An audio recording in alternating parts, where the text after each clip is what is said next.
Wali Kota Palembang Ratu Dewa memimpin rapat koordinasi pengaturan lalu lintas kendaraan besar pengangkut di jalan-jalan protokol Kota Palembang. Dari rapat tersebut, Wali Kota Palembang menegaskan akan merevisi beberapa poin penting dalam Perwali Palembang nomor 26 tahun 2019.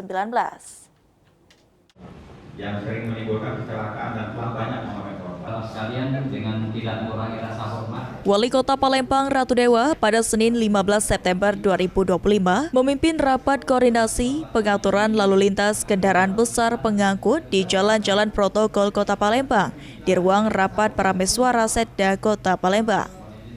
Wali Kota Palembang Ratu Dewa mengatakan beberapa hal dibahas dalam rapat ini, seperti rencana merevisi beberapa poin penting dalam Perwali Palembang nomor 26 tahun 2019, di mana jam operasional truk berturnase besar di Palembang, mulai dari pukul 21 waktu Indonesia Barat hingga pukul 6 waktu Indonesia Barat.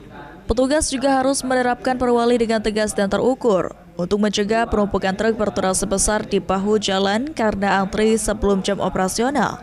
Pemerintah Kota Palembang akan menyiapkan kantong parkir dan salah satu usulan adalah memanfaatkan Terminal Karyajaya. Harapan kita supaya pertama mobil-mobil yang bertonasi besar yang masuk Palembang, karena ini sudah cukup banyak yang sia-sia oleh kejadian ini, maka kita rapat secara terpadu. Ada beberapa hal tadi kita pertama akan segera merevisi beberapa poin penting kaitan dengan Perwali nomor 26 tahun 2019, khususnya masalah ketika mau masuk di jalan-jalan tertentu di Kota Palembang. Sementara itu, Kapolres Tabes Palembang Kombes Pol Haryo Sugiartono mengatakan, untuk jangka pendek penanganan lalu lintas truk berturnase besar akan dibentuk tim dari kepolisian dan Disub Kota Palembang maupun provinsi yang bertugas di 3 tempat, yakni di Pos Kebun Sayur, Pos Jalan Parameswara, dan Pos Tanjung Api-Api. Guna mengantisipasi kendaraan berat yang masuk kota, yang pasti dengan masukan segera dibentuk tim.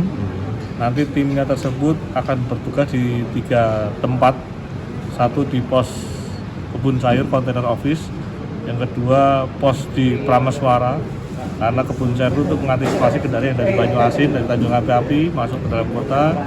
Kalau yang di Prameswara itu mengantisipasi yang dari Musi 2, dari luar kota, dari tol Palindra. Jika masih ada truk berturnase besar yang bandel, akan diberikan edukasi untuk putar balik hingga dikenakan sanksi tilang. Sandi Pratama, PAL TV.